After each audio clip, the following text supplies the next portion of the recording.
Our big story at this hour, the news is tightening around the controversial company Speak Asia.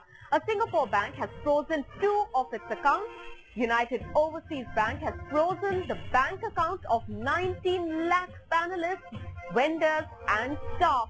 And this development has been confirmed by the public relations team of Speak Asia. Now this new development is likely to affect the investors who put in their hard-earned money in the company. Their payments are likely to be delayed now by several weeks in the aftermath of this new development.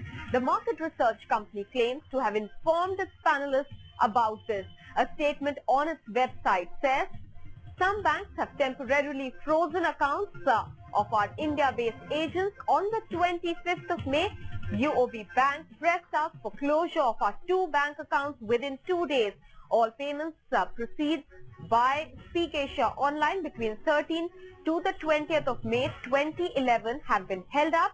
We've been forced to delay our normally prompt payout cycle. We're moving the Supreme Court against the authorities and the concerned banks. Alright, so the latest in the Speak Asia alleged scam really is that 2 of its bank accounts have been frozen. This means that about 19 lakh investors, vendors and staff will now get affected.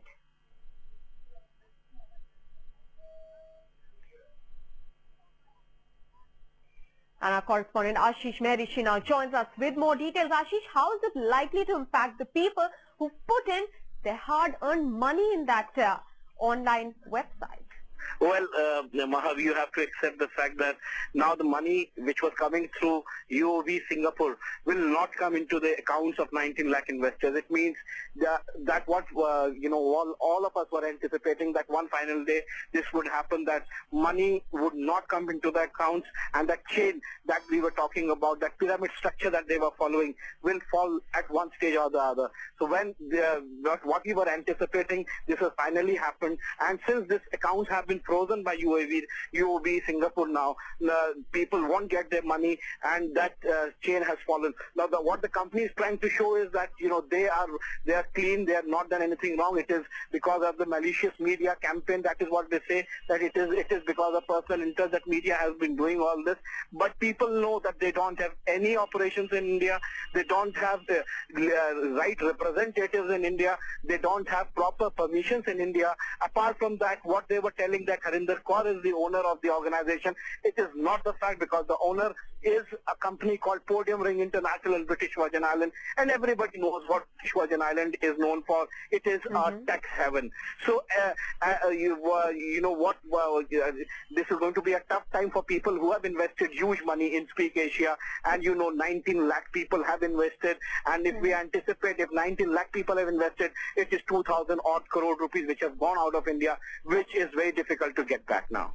Ashish, if some people invested to make quick money, there could be others who've been duped really. Is their money now completely gone?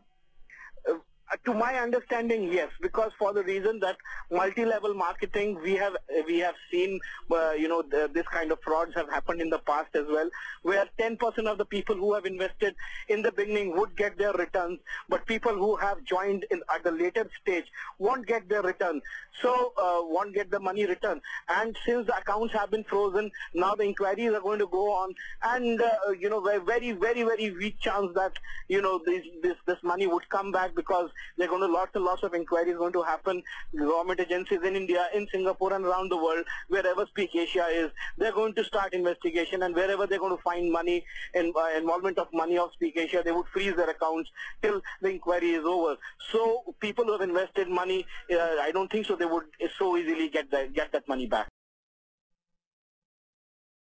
So absolute uncertainty at this point in time about the investments of the 19 lakh people who have put in their hard-earned money into Speak Asia, as 2 of their bank accounts stand frozen now. But let's tell you what exactly happened, what led to Speak Asia's accounts being frozen. In fact, Speak Asia simply asked the people for 11,000 rupees and assured them that they'd get 44,000 rupees in a year. Except all of that come crashing down now with every one of the firms in Speak Asia's purported client list denying any association with the company.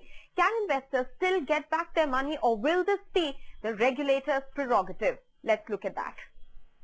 बेटे ने कुछ कर दिखाया, यही घर से। अरे बेटा Speak Asian बन गया। Speak Asia. They promise easy money and all it takes are a few clicks. Consumer empowerment. Claiming to be an internet survey company, Speak Asia promises to make its members 5 times richer. The method is simple and easy to fall for. All one needs to do is pay 11,000 rupees to Speak Asia and open an e-account. Speak Asia sends 2 surveys to the member every week. On an investment of 11,000, the members earn 4,000 rupees every month for a period of 1 year. That's 48,000 rupees return on an investment of just 11,000. The promise of easy money has lakhs of Indians hooked to Speak Asia, with many opening multiple Speak Asia accounts. The company claims that it does surveys for top MNCs in India, but when Headlines Today contacted these companies, they refused to have any business links with Speak Asia. The future of the company remains in a cloud after the various allegations that have been launched against Speak Asia. Even the members of the company have started raising doubts about its authenticity. Numbers given जहाँ पे आपको बताते हैं कि speak Asia का एक office Singapore में है और कुछ हेल्पलाइंस आपको दिल्ली की दी हुई हैं जिसमें दिल्ली के नंबर्स हैं जिस पे कोई रिस्पांस मिलता नहीं है. With Deepak Sharma in Delhi, Bureau Report, Headlines Today. And Ashish Merishi is still with us. Ashish, can the authorities step in at this point in time to protect the investors, or is it already too late? Well, see, we have been seeing that not much action. We have not seen much action from the Indian authorities. If you see, because they don't have legal presence in India. The presence of that organization is in Singapore. The headquarters are in Singapore, and when the entire organization was, when our special investigation team was trying to find out where their office in India is, we were not able to trace, because most of the Speak Asians, whatever the authorized representatives of the organization had, was not even a proper landline number. And whenever we used to ask them that, where is your office, where can we meet you, because we were trying to find out, if they actually have a proper office, even a proper office in India. And it was amazing. It was something very amazing for us that even they don't have a proper office in India. And at one point of time, when I was speaking with one of their senior officials over phone, he told me that he had forgotten the office address, which was very surprising for us. So at the end of the day, if there is no legal presence in India and they were functioning here in India, so not much that the Indian authorities can do. But certainly, since they have a DTA with Singapore, as well as they have some good relations with British Virgin Islands, they can find out where that money has finally gone into and whose account that money has finally gone into. Because if we have to accept the model of, Speak Asia, it means they have taken 2,000 crore rupees from India, and what we are expecting is 4 times of that money. It means 8,000 crores have to come into India, which we anticipate won't come. So a difficult chance for all the investors now. All right. So the battle is as good as lost for those 19 lakh investors who put in really their hard-earned money in now, which is turning out to be a Ponzi scheme. Many thanks, Ashish Merishi, for getting us the very latest in that story.